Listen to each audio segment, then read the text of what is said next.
Hello and welcome to a view from the South Stand TV. Yeah, you're back with me, Marlon, this week, and it has finished Manchester City 4, Spurs 2. After the North London defeat on the weekend, we kind of expected a different experience today, or did we? They didn't turn up again. Did we kind of expect it if they weren't turning up on Sunday? But anyway, let's get into it. Let me bring out my first guest of the day, and I want to say a big welcome to Ashmatic. How are you, bro? I've been better, my bro, but big up yourself, big up to the community. And yeah, man, and thank you for bringing me onto your show. No problem at all. It's just fresh off our North London watch along with Real Tottenham TV on Sunday. Mm.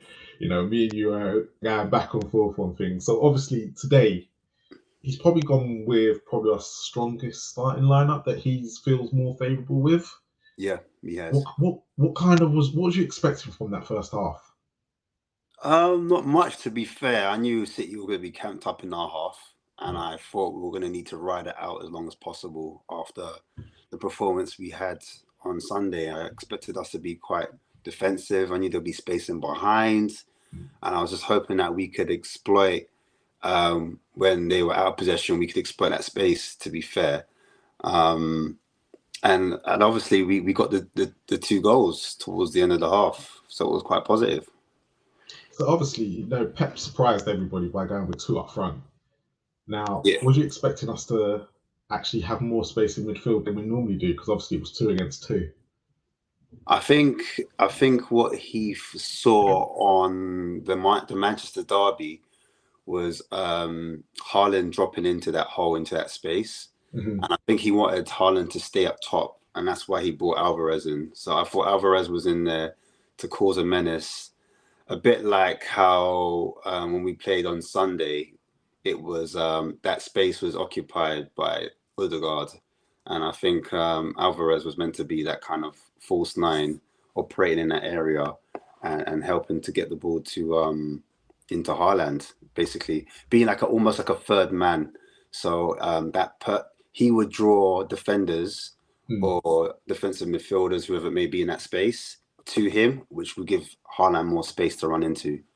So I think that was the go-to. But yeah, I mean, I was just surprised because I didn't expect Walker not to play. I didn't expect De Bruyne not to play. I was expecting to see Silva.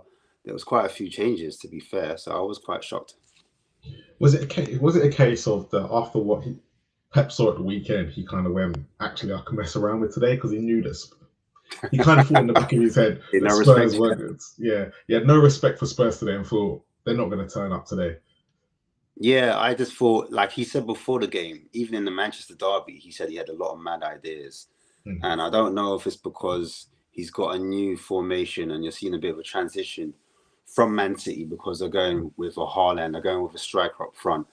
So I think maybe he was playing with that. I saw it. I wasn't sure if it was going to be a 4-2-4. I think at the end he went with a 4-3-2-1 at the end of it.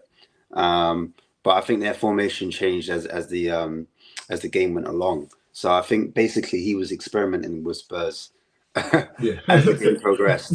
But I think he had a game plan. But Yeah.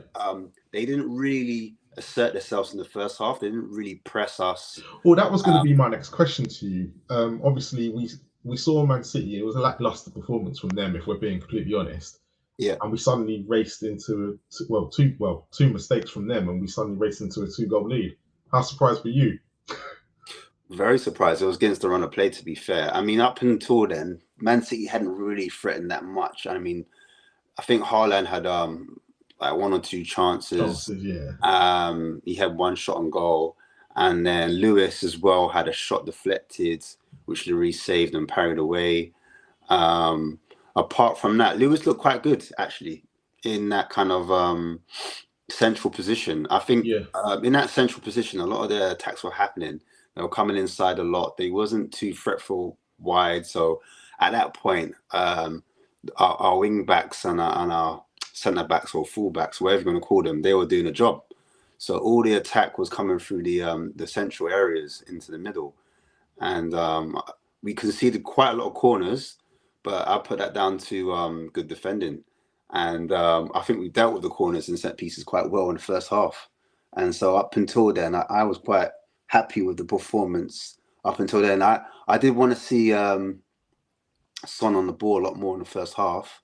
I think again, like there was a chance, like not a chance, but there was an opportunity where he could have ran into space, and the ball bounced, and he didn't really get that first touch underneath, and it kind of like, and then Grealish did the sliding tackle, and it went away from him. Like I think Son on form, full of confidence, gets that first touch under, and he runs, and he does something because he normally does well. In a game like City, this is the type of game he lacks because he has lots of space to run into. It's a big part of his game, pace. And he just, it wasn't there today. He wasn't there in that first half, especially. Was it a case of once you saw Real score, that's how bad that? I think even Man City knew they were that bad. When I saw Real score, I was like, oh my days, we're not getting Porro. I thought Levy's licking his lips right now. I was like, I can either put the price up on Real or I can keep him. So I was quite worried at that point, to be fair. But I was happy for him. Yeah, to be fair to him, I was too. Yeah, because he gets a lot of stick in the side, and to be fair, he wasn't, as a whole 90 minutes. He wasn't at fault. He wasn't that bad. He was just Royale, and he was just being a right back. And the thing is, Grealish for me didn't do too much in that first half, and I don't think Grealish is a threat like that as a winger. I think in that City wing position, he's had to learn a lot, and he's having to adjust his game. And I feel it was quite easy for Real to defend against him because they weren't really doing too much. Gundogan was coming central a lot, and he did drift over at certain times. And so did Rodri got forward a little bit, but overall on that right hand side for us, I thought I couldn't really knock Royale. You know, there might be one or two touches that might have been a bit iffy, or like his final end ball, as we all know, wasn't up to scratch. Like when he did get into that final third, however, in possession he didn't lose us the ball. He was like progressive, and getting back, he did his job in the first half at least anyway. So there wasn't too much to say about him, I felt, anyway, in the first 45 minutes. But yeah, that goal was just a massive goal for us. And we went 2-0 up. I was really happy. And I was like, and I'll bring on the second half almost. Yeah, I think we all were like, Man City have not come out. Let's just get these 90 minutes over. And obviously, second half starts. Yeah. We concede 1. We concede 2. Yeah. And then concede 3 within 12 minutes. It's crazy. Is this a case of now we know where our problems are? I mean, like for me, the players in the back line, we've got, let's name them. From goalkeeper, we've got Lloris. Yep. And then we had Ben Davies, left centre back, Eric Dyer, central centre back, and then right centre back Romero, and then the 2 wing backs, obviously Emerson Royale and Ivan Perisic. Now, for me, the goals came either through the middle or the left-hand side. That's where I felt the threat was. It's where it happened. And it just looks like a problem, that left side, doesn't it, to me? I mean, Ben Davies didn't play too bad. I don't think he was too much at fault for some of the goals, but I think Perisic... it was weird because he left him kind of exposed, which is, again, you kind of go, because me and you obviously were discussing the whole situation on Sunday, but Perisic has then gone and done a performance like that tonight, and you kind of go, we're stuck on that left side at the moment. Yeah, if he had been playing at the Tottenham Stadium, would he have done the same thing? Would it be the same result? And this was my thing. It was like, it's a hard one, isn't it? It is a hard one because we don't know. We don't look at Perisic for his defensive abilities. We actually look at him for his forward play. But I just think when he was going forward, at least, like he was getting balls. His game is more crossing. It's not really shooting. And the opportunity that fell to him, I felt like he could have done a bit better because he kind of shot and he went central, and then Lewis and they went onto the bot, like the keeper kind of saved it. I just thought he should have put it in the corner. me personally, I don't think he made the most of that opportunity when the ball came into it. You know the chance I'm talking about when Kulusevski pulls it back.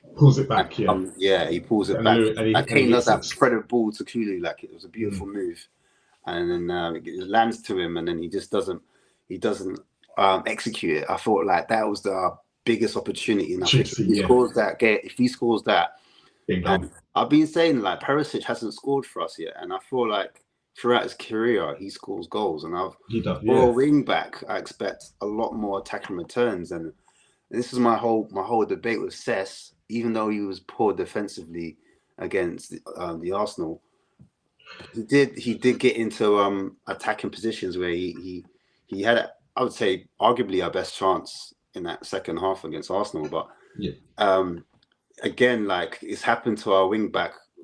Perisic hasn't scored. He's had a great opportunity. He just hasn't done it. It's just not good enough. But yeah, going back to the defensive sides, it was I think basically it was the momentum. When you're, when they're pressing forward and they're getting extra bodies forward and centrally they're overloading the areas. And my goodness, Mahrez was on fire, wasn't he? Mahrez was on something else. He's been on fire for the last couple of weeks, but is it a case of, to be fair to us, Mahrez has been on fire, right? Don't get me wrong. But you look at Mahrez against Chelsea when they won 1-0, he had the one chance he scored. He didn't have as much open space as he did today in that second half. So is it a case now you have to look at that back 3-5 and go, it's a problem, and it's a major problem. I know everyone keeps moaning, if we get Poro in, we're still going to have the major. It doesn't change anything. It's going to be the same. Window. Yeah, it's like we spent for the wrong areas, and and we basically we needed the defense. We said it all summer. Basically, we have I think the 15th worst defense in the league. We've conceded like how much goals have we conceded? I'm not too sure off the top of my head, but yeah, we're 15th. We're relegation form. Yeah, we're relegation form defense. And also, in terms of scoring goals, we're actually third when it comes to scoring goals. And this is where it weighs up a lot. Like Benson scored today. Bentancur's coming to midfield today, and Højbjerg's looks better. He has looked better, and then Basuma comes on and he goes to pot again. So it's a case of right now when you think, are we in a situation where if we don't get 2 new centre backs in the next, how many days we got left of this window? 11, 12, then we are screwed. The thing is, Conte, no matter what manager comes in. Yeah, it's true. Yeah, Conte actually came out and said that he at the start of the window, actually, it was the start of the window. He was saying he was happy with his back line. He's happy with his centre. No, that was recent. That was recently. That was even more recently. That was more recently because it was Brentford, I think, after Brentford. Villa. It might have been after Villa. And again, I took it for a pinch of salt. So you don't want to throw him underneath the bus. I just thought he did. Yeah, exactly that. I thought he didn't want to throw his fellow colleagues, his teammates, players under the bus, and so that's the reason why he said that. But he's Italian. Italians are built on, they're very defensive. That's the things they're known for. And for him to concede so much like I said before earlier, it's 100%. It's a relegation form that we're playing. 1 win in the last 5. It's not good enough. And probably against a team that probably was on worse form than us. Yeah, exactly. Albeit said, I don't think many Spurs fans had much optimism coming into the City game, so it was pretty much expected. However, like going 2-0 up, you'd expect the team to do better and defend, especially away from at home. When the goals in that lead. Yeah, quick question. So just on the opinion, when the goals were going in today, did you feel disconnect from Spurs today? Did it feel like you wasn't really watching your Tottenham Hotspur? Or was you still heavily involved and like, no, come on? Back and forth. Emotionally. Have you checked out emotionally? Yeah. It's probably the issue. Emotionally, because it's like, I think it's the underdog spirit in me thinks that, when we're at 2-2, it's not over yet, we can still pull it back to 3-2, or we can hold out on a 2-2. and then they score, and you're like, all right, we can maybe bring it back to 3-3, and Yeah. and then so it's that, Spurs do that to you. They'll give you that little piece of hope, and they rip it away from you. They make sure that you feel like there's a little bit of something that can happen, and then straight away, bang, you're back where you started. And so I think a lot of fans, including myself, we try to protect ourselves emotionally. Yeah. Because if you put too much faith and too much energy into your team, it's going to end up upset. And nobody wants that. It's not worth it. And for your own mental health and your own sanity, you just kind of prepare yourself for the worst, especially with that back line, especially with the performance of all season, should I say, of the 20 games we've played so far. You prepare yourself for is it 20 games? Yeah, we're 20 games in now. Yeah, see that? Halfway. So yeah, it's been pretty piss poor all season. Even like the games we've won, sometimes you think we shouldn't have won.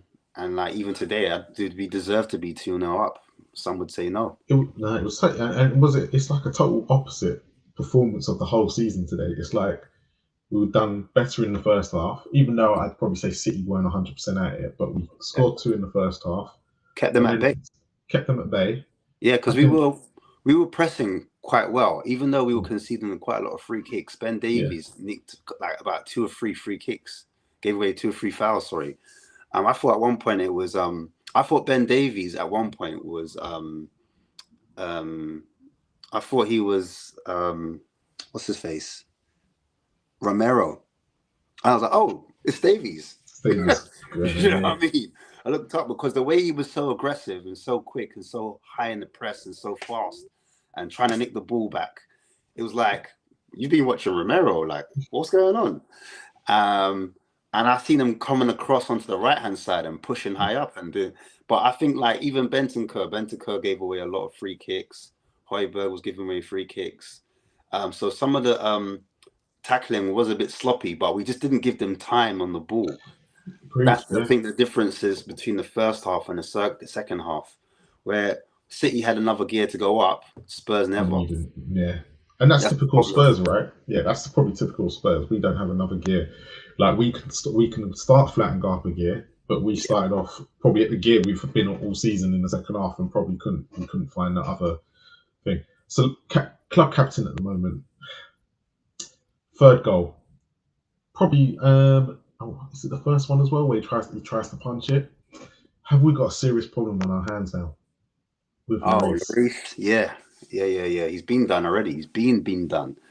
Yeah, I don't know what to say about Lloris. He's going to have to ride it out to the end of the season. Lots of fans are calling him to be dropped because obviously what happened with Dyer had a bad performance and he got cut.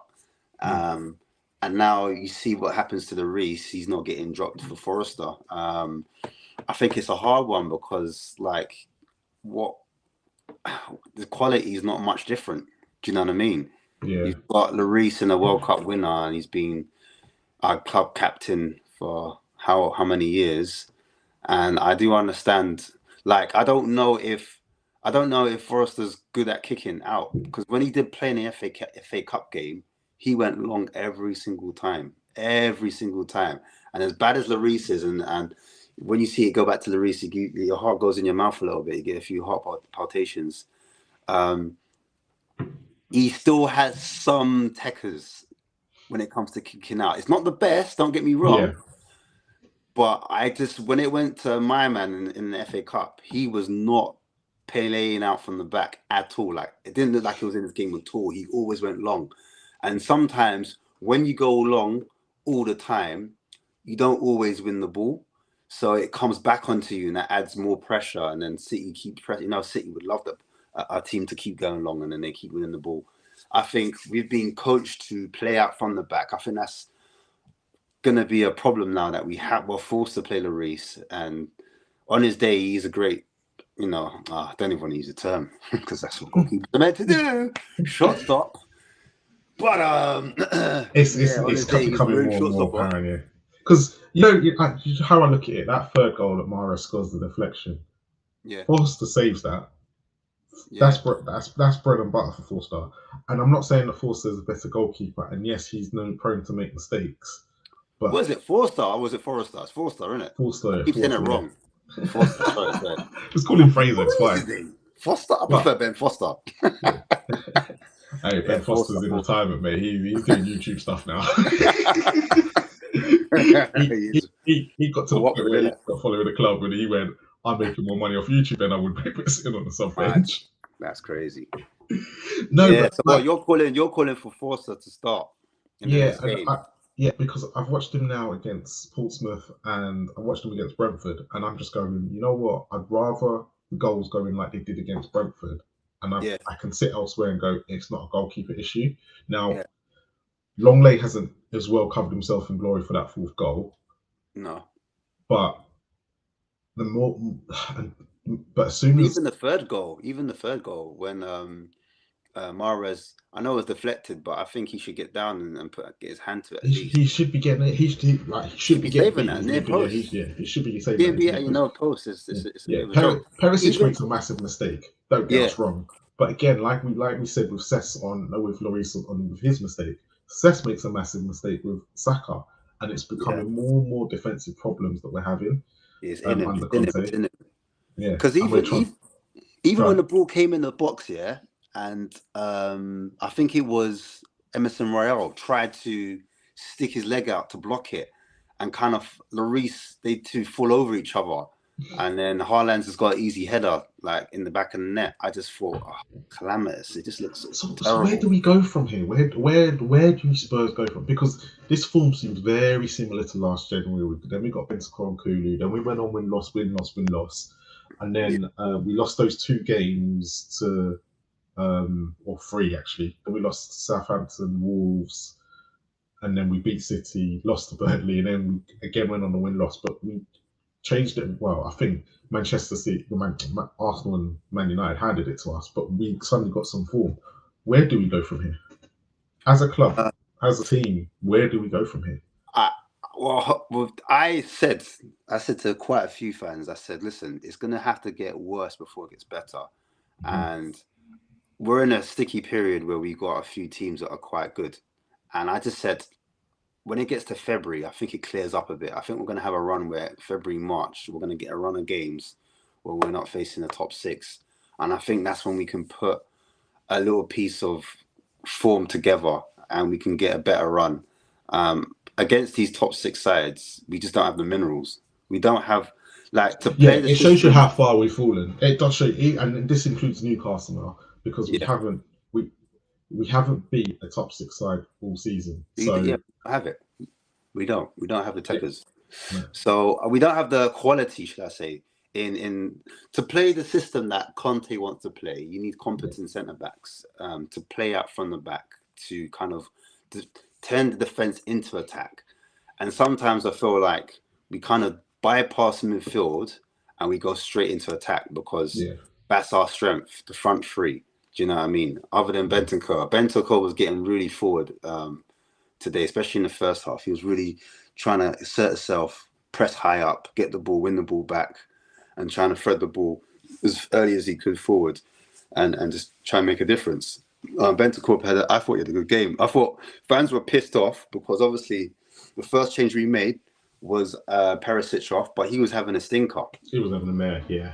But so Sessegnon came on, but it was just like, when you're down, when you're 3-2 down, you don't want to bring on a. I'd have brought on Doherty, for being honest. Fair enough. You don't want to bring on another defensive option, even though Sessegnon's meant to be a winger. Oh yeah, no. Do you know? Actually, I agree with that statement. Totally agree with that statement. Yeah. I think few people were frustrated with that because you'd have thought get Son off because Son's not doing shit. He's not doing nothing in the game. No. Get Son off and put bring on Richarlison and see if he can cause havoc and get at them a little bit more because he's being pretty ineffective. Do you think that was going to be my last question to you before I let you go? Do you think Perisic and Son are causing each other problems? So it's not just Perisic, it's not just Son's game that's gone. Like you said earlier, Perisic's not even scored yet. So do you think both of them are causing each other problems because they're both in each other's spaces? Yeah, I just don't think there's chemistry there at all. I don't think there's chemistry there. I don't see, like, for me, Perisic has to shoot a lot more. I don't know how many. I don't know statistics for shots, but I'm pretty sure, yeah, Sessegnon has taken more shots than Perry. And I'll put my hand out there, and someone can like tell me different. But I know that when it comes to set pieces, when it comes to crossing, Perisic way outdoes Sessegnon. But in terms of they both of them are underperforming, by the way. I'm not assessing on, like, Sessegnon's been poor this season. Yeah, no. Do you know what I mean? But I'm just saying, like, for me, I'm disappointed for Perisic because I know Perisic can shoot. I saw it in the World Cup. Like, he scored goals. So the fact that he's not reproducing that performance for Spurs is actually affecting us, because if Son's not going to be on the score sheet, then at least you, Perisic, if you're going to get into those positions when a ball comes from the other side of the wing, whether it be by Doherty or from Kulu whipping it across, or Kane, if he's on that side, whips it across, or even I don't know,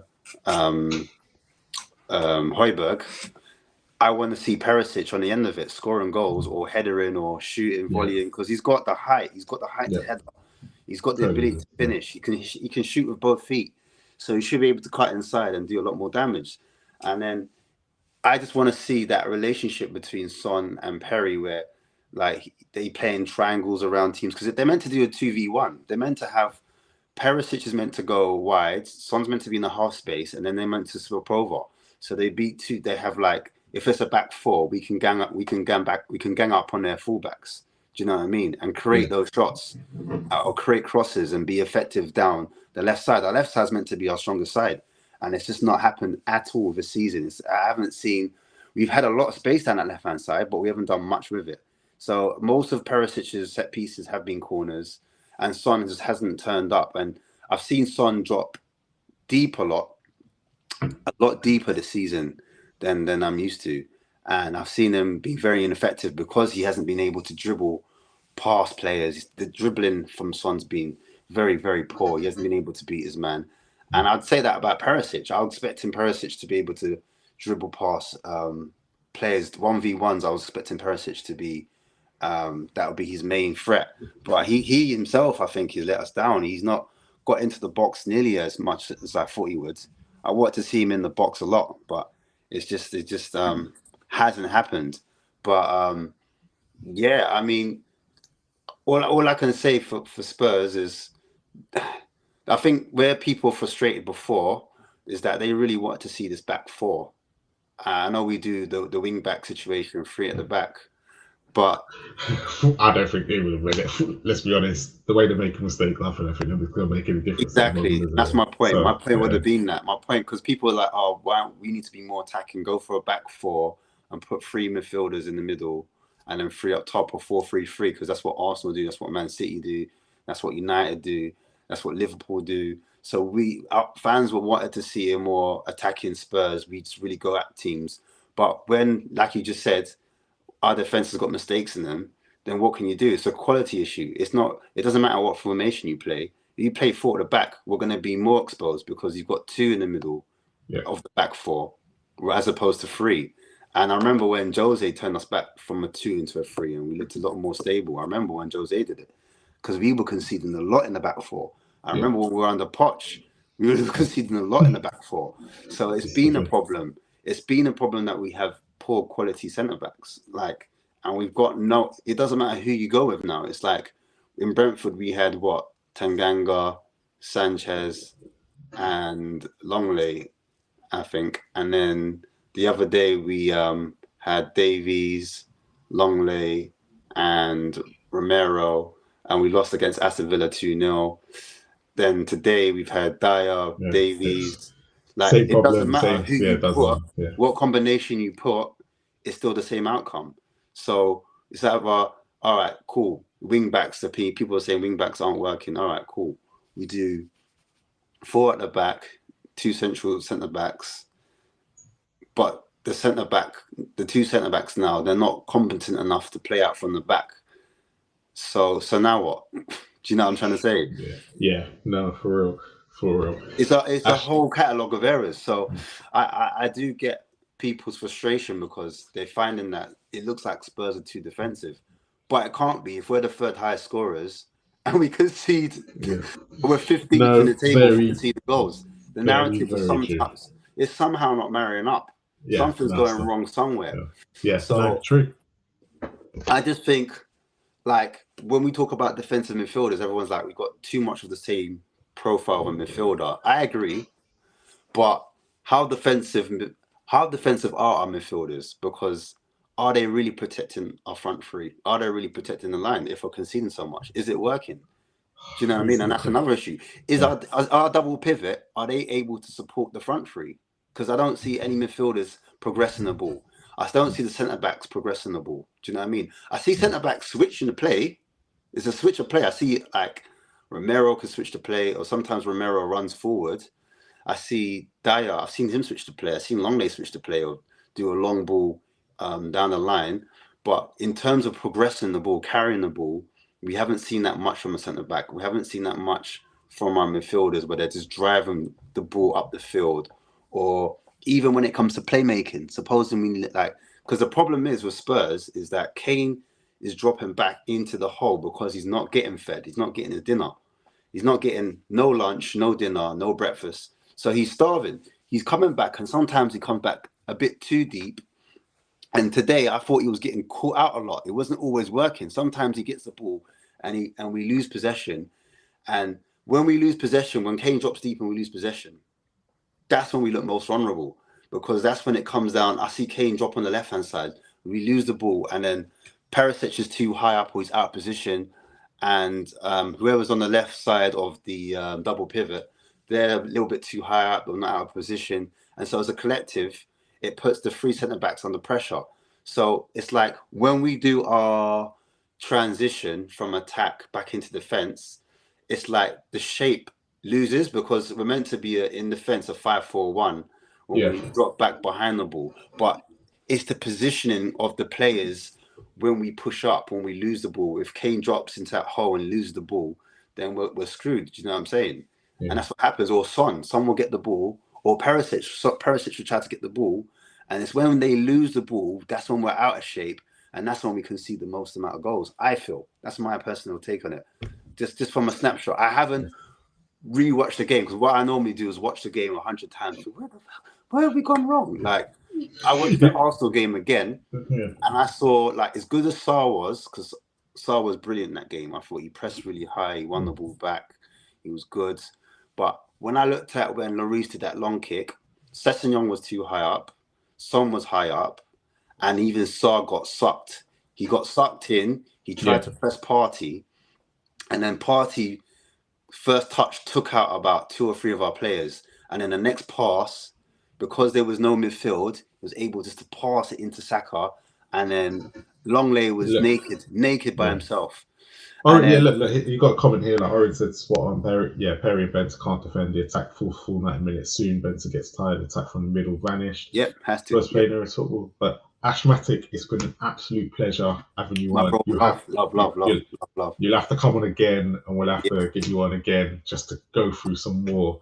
But yeah, thanks for your time today. And as always, come on, Spurs. Come on, Spurs, bro. Let me quickly bring out my next guest. Who's on? JJ, how you doing? Yeah, not too bad, Marlon. Yourself? Yeah. So let's quickly get into it. So Pep kind of confused the situation today and went 4-4-2.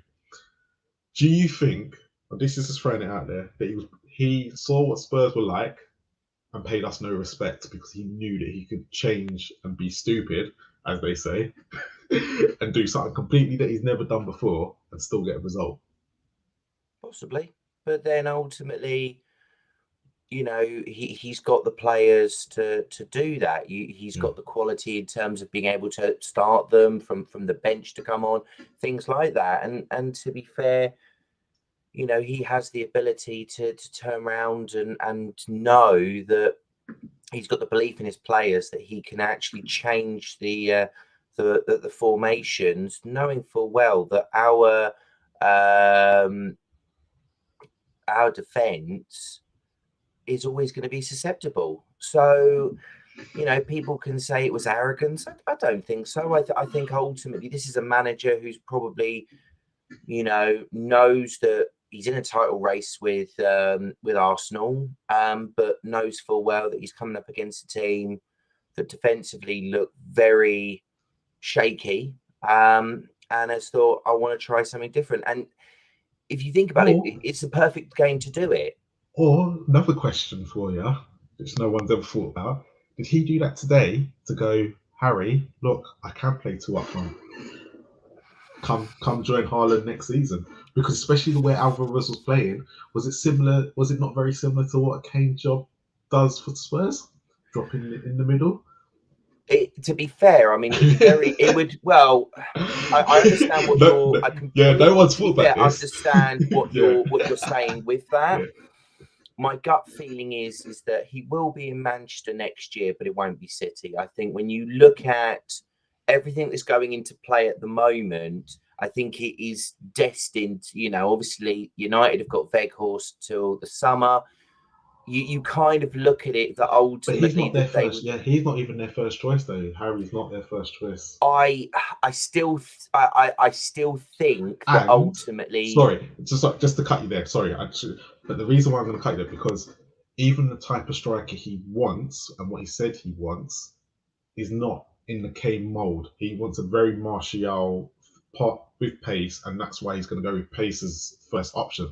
So is Man United that credible to be? Will they try and sign Kane? But on the other side of that, would you not then turn around and say that Weghorst is in a similar mold? Yeah, you know, guys and that's why he's come on loan. Things like that. Yeah, and I do feel that ultimately, because if you look at let's take another example. Let's take Wayne Rooney. Wayne Rooney was up top, and that was where he was playing. And then over time, he started slowly drift himself back and playing a more deeper role and picking it up and passing it on to others. You almost look at it and you almost look at, could he not do a similar job? Obviously, I don't want him to go anywhere, but this is why I thought tonight, like looking the way City played, it kind of was, and no one's thought about this. No one's even put Manchester City in the conversation because of Haaland. But the way Pep set up tonight, especially with Alvarez, he kind of was putting it out there in the shop window to Kane to say, "Look, I can fit you both in." Why? He could. Do you know what? I don't dispute that. I think it is a fair shout. The only thing that I would say from what I've seen of Pep is, and he loves Kane, remember? Yeah, he does. But obviously, as well on the other side, I don't think Alvarez is a bad striker. I think he's a very, very good striker. No, it'd be very interesting to see over the next 6 months what he does. It certainly will be. As I say, I think it will be a Manchester club. But if you were turning around and asking for me to put a fiver on it, I would be more inclined to put it towards United, just purely because if we look at when they last went for him, okay, they offered 75 million quid, okay, which was never going to be accepted, no matter what anybody says. The question you then have to ask yourself is, are they going to offer more to get him out of Tottenham this time when he's going to have a year left? And that's the only thing. They'll offer us defenders this time. But let's get back into the game quickly. So obviously we went 2-0 up. Was it a case of Man City just didn't turn up in that first half, or was it a case of they made the mistakes and we just hit them? To be honest, from what I saw at the first half, I thought Tottenham did very similar to what they did against Arsenal. Started the game brightly. Obviously City were growing into the game, but absolutely they made 2 mistakes, and they pounced. I mean, there've got to be mistakes if Emerson was able to score, no disrespect to him, but ultimately he got one of the goals. And I think if anybody wants to see how an elite club is run, you see what happened, because what happened in the second half changed it completely.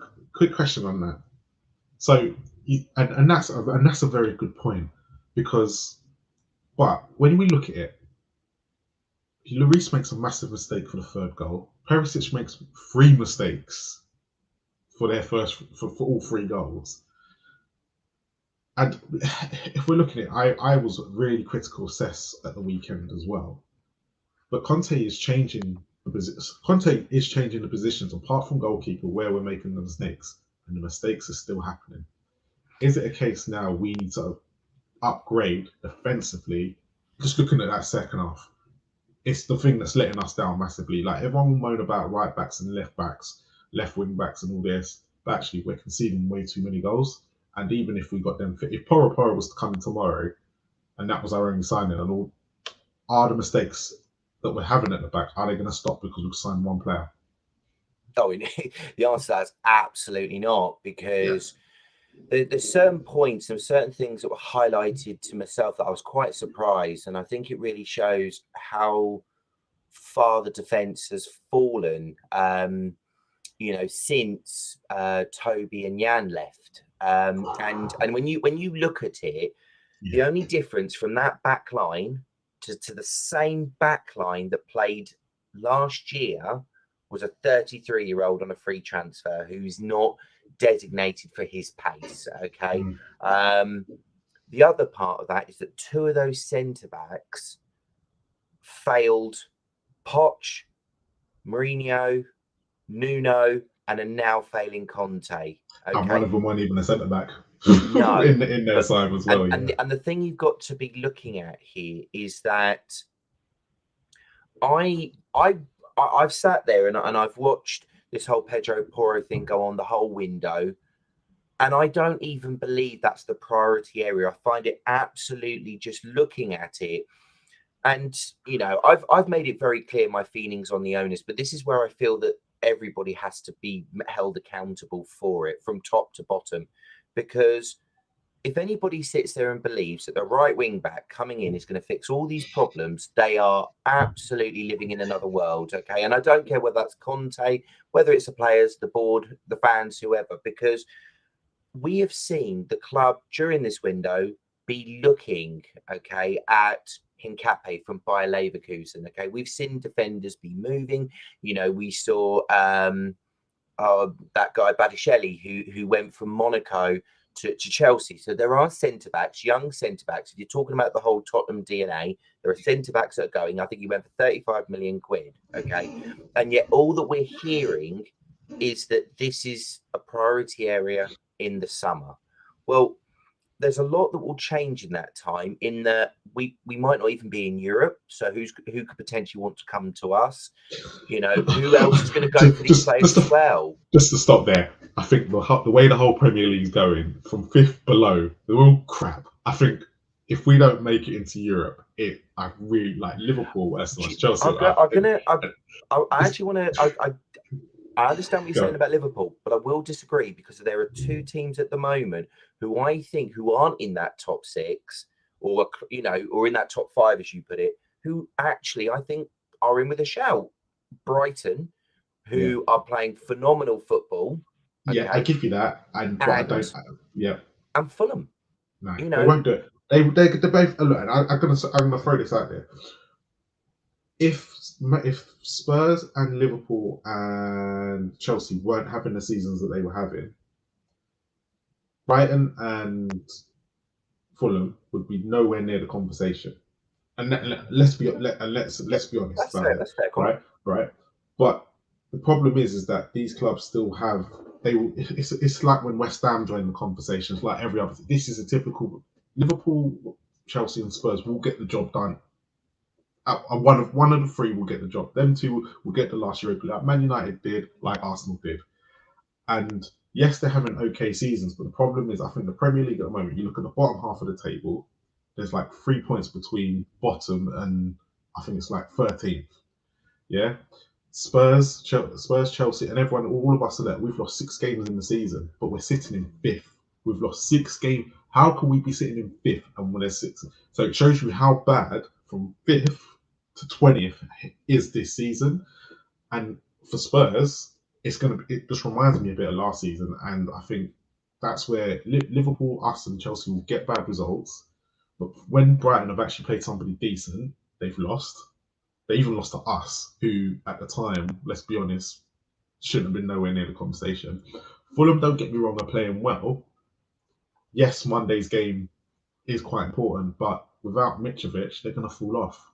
And Mitrovic is a big thing. For me, The defensively they've thing, been sound. I get yeah, it, but I don't think personally that those three are going to be anywhere near the conversation. I think they're just having what we call a typical season for them, but they're doing well because the rest are falling apart. But towards the end, when the going gets tough and we start getting the Premier League back, they'll start going down again. It I happens think every year. you say that, but I do feel that the key time will be what happens over the next 12 days. Okay, because Well, for if Spurs, 'cause I think Liverpool. Personally, I think Liverpool and Chelsea. I think Chelsea's a bit of a mismatch. Liverpool's going to be. They just need a midfield, and they'd be fine. Like Liverpool will finish in the top six. I'm going to guarantee that, no matter how bad their results are going to be, because a couple of weeks ago they were a couple of points behind us. So they will change it round. Yeah, I think, as I said, Chelsea's a different concept because clearly the plan there is they're writing off this season and they're building for next. And to be fair, I think, maybe that would make sense for us just to write off this season and completely start again. Get the players in you want, and then just deal with getting the players out. But Daniel's Daniel's not going to do that because. No. Let's be honest, if like a lot of people are going, Conte only signed an 18-month contract. Why are you going to back a man that's not going to be here in the summer? Okay, fair point. But why give the man an 18-month contract? And if you wait now, you're going to be further behind the top six clubs because you're not going to spend 100, 200 million trying to catch them back up. So actually, yeah, because you don't have a plan going forward, you're going to have to sign players at the next match you don't want, or you just go get a manager that's similar to Conte. Well, this to be fair, this is, as I say, I fully have said it. Anyone who follows me will know that I'm very much against the owners, Daniel Levy, and things like that. And people will have their views, and I respect theirs, and that's fine. But one of the things I can't get my head around, and it's almost, and I blame the board and Antonio Conte for this, because there's almost like this childlike mentality between them in that I won't give you the players until you sign a new deal. Well, I won't sign a new deal till you get the players.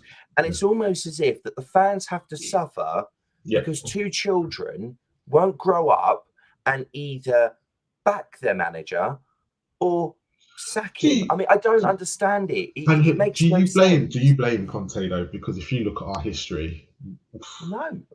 In short, I absolutely don't. I don't blame him in the slightest. I think what I found more baffling is the reports that Thomas Tuchel would be interested in going into the job. I sit there and I think, but you are in a similar mold as to Conte, as to Mourinho, an elite manager who has won the big trophies at big clubs.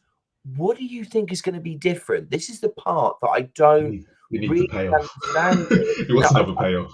That's all it is. Maybe he does, but then ultimately something has got to be looked at.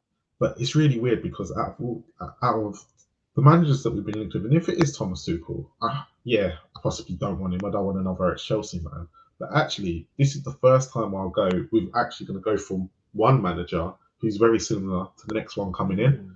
So if you are going to buy two defenders that are free at the back, and you are going to bring Thomas Tuchel in, actually he works with three defenders. So actually the two defenders you're going to bring in, actually he might want, but then he might not want anyone else. But ultimately, the thing that frustrates me with this idea about I'm not going to buy players for a manager who may not be here is every manager, I don't care who you are, okay, this isn't a spoiler, but every manager has centre backs, right? There's no manager who plays with just wing backs, not a goalkeeper and wing backs, right? They have centre backs, okay?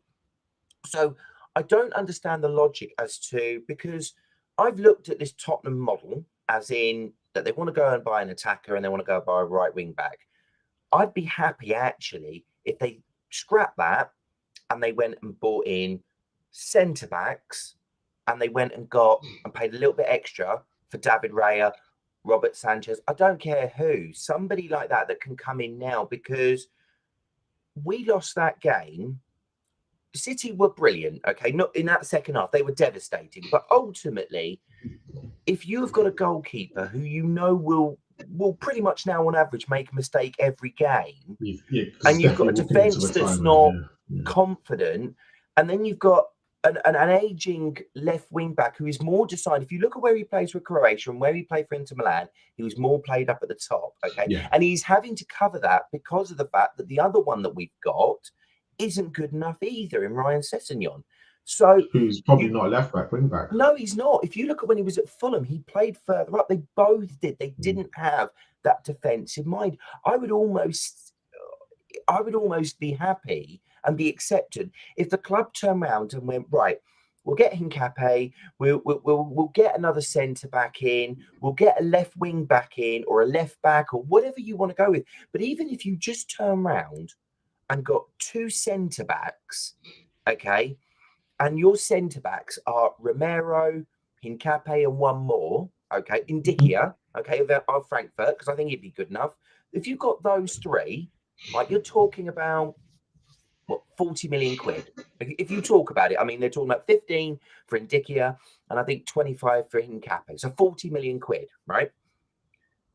There are 3 top quality centre backs that, whether it be Conte with his 3 at the back, whether it be Tuchel with his 3 at the back, or whether it be somebody who plays 2 at the back, you've then got somebody in reserve.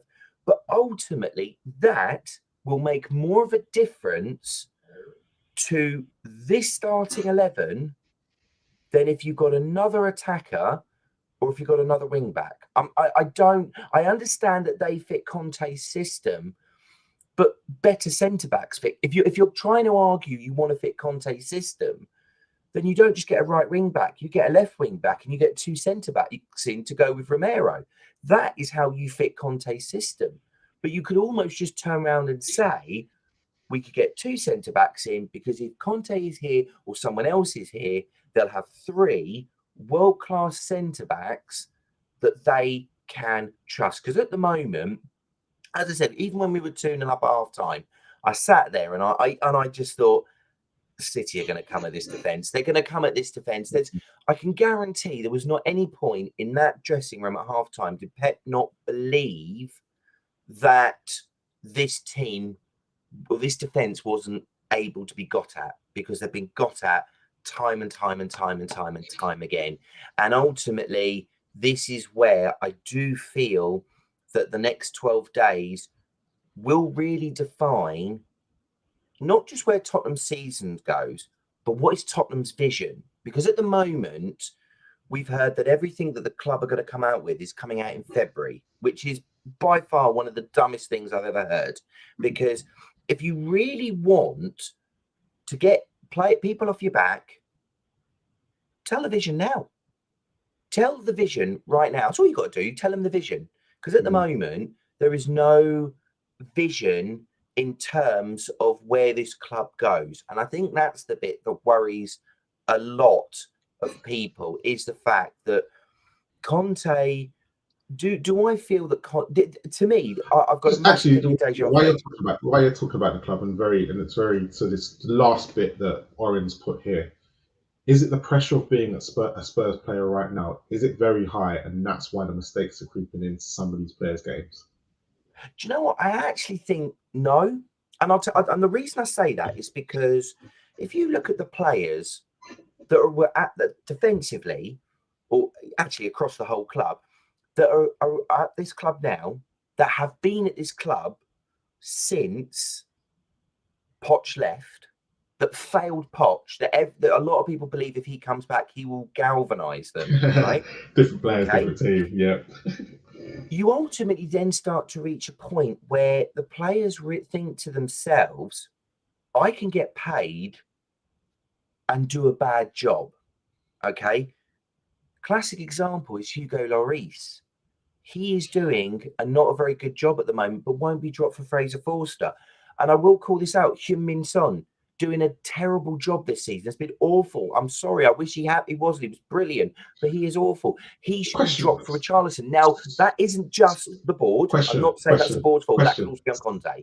Stop on a question on that, because obviously me and Ashman were talking earlier. Do you think we just have a left side problem completely in this squad team, right? Because even Richarlison's played on the left this season, he has been awful on the left. It's not. Do you know Everyone what I has think been it awful on is? that left, apart from Perisic on a few games. Mm. But actually, it's not just Son. And I know we're picking at Son, but actually, Perisic and Cess are awful as well. Whoever's Longley and Davis have not been great as a left centre back pairing, and then it also then affects Son at the top. Yeah. So is it a case of at the moment we're picking on Son because we expect more, but actually as a collective down that side, it's just not working. I think the problem that you've got, and I find it quite interesting that we're focused so heavily on the right wing back situation, because I think the left wing back situation is just as bad. Yeah, and now that I've said it out loud to you, because I didn't even think it was only because you were talking then, and I was thinking actually, I know people are going at Son, but actually, when you look at today, who made the mistakes? Perisic. When you look at Sunday, who made the mistakes? Cess. It's completely like baffling to, it's not just Son. But Son is getting the most of the aggro from fans going, he should be dropped. But actually, Richarlison's been there this season. He's been poor on the left. Actually, have we had any good performance on that left-hand side this season? I think the big issue for me with that is that ultimately a left wing back, any wing backs that you have, if you're gonna if you bring somebody in like Conte and you are going to play with the wing backs as they are, they have to be world class. Okay, because they have to do two jobs. Yeah. They have to do two jobs. They have to be really going forward. World class. This is always going to be a problem, because when you go and look at, I will bring up. I know he had Hakimi, but Hakimi hasn't been great at Paris. No, so don't forget, you're talking about, and no disrespect, but you are talking about Serie A. Now, I think there are some excellent players in Serie A, but we do know that is a slower league. Okay, it simply is. It's a slower league, so you can get away with being a bit slower in terms of if you go up the pitch to come back down. Whereas in the Premier League, but at Chelsea, you can't do that. At Chelsea, he had great the three centre backs were great, the midfield was great, and his forward line was great. But Alonso and Moses couldn't get into half the Premier League teams, but yet they were still like. I know a lot of people say you can concentrate on things but actually, if your core is good, because where he messed up in his second season was the whole Diego Costa situation and Morata. That's where he completely messed up. But he still went to Italy. He took Ashley Young. He took Victor Moses, and still had them players playing, and he still managed to do a job. So that's where I'm going. He doesn't need great centre backs. I understand that. Yeah, I mean, I think you have to for certain players. You almost have to be quite adaptable. And bearing in mind, when you look at what he did at Inter Milan, there is one difference with what he did at Inter Milan to what he's been able to do at Spurs. Yeah. And this is a player that, honestly, I could not get my head round that they did not bring back, which is Christian Eriksen. Okay, because ultimately, it's that attack. I agree. It's that different option. Just to back you up on that, is that was Fabregas's job at Chelsea when they had Matic and Kante. But Justin, before I let you go, I just want to ask you one more question, and it's just because I asked Ashmak the same question. Have you emotionally checked out when the goals were flying in today? Have you emotionally checked out of what's going on at Spurs? Are you feeling that you're still part of the club at the moment, or do you feel like you're watching a different Tottenham to the one you support? If I'm being brutally honest, I checked out the moment Poch was sacked. And the reason that I say that is purely because that's when I felt that the identity of the club wasn't the identity that was meant to be, that was being set out at that time. When you look at what Poch was trying to do, and I'm not saying for Poch to come back, okay, but when you look at it, I know what you mean. The whole as soon club, as Mourinho was hired, basically. The problem is when Mourinho came in my head and in my heart, I was like, you're not going to get what you want. This will end badly. I knew it at that point, because we've seen it with every club he's been at. You give him 500 million quid, you give him 3 seasons, then you sack him. And that is it. And it was never going to work. So the moment that I kept hearing Poch say, I'm not a coach, I'm not the manager, I'm just a coach, things like that, that's when I started checking out, because the vision ended. Simple as that. Justin, thank you very much, as per usual. Great guest.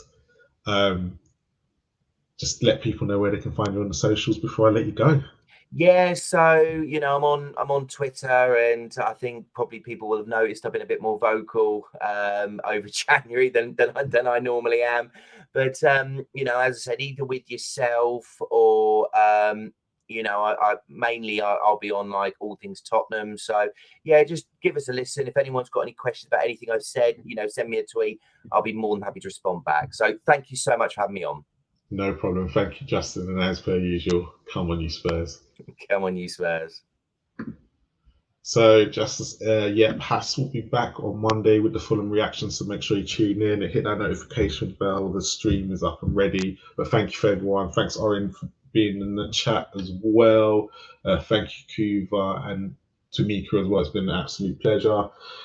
Yeah, not the greatest result, but probably expected. But hopefully Monday against Fulham is different. Otherwise, we could be facing an uphill struggle. And hopefully we've kind of brought in a player by then as well that can change this team. But as always, come on, you Spurs.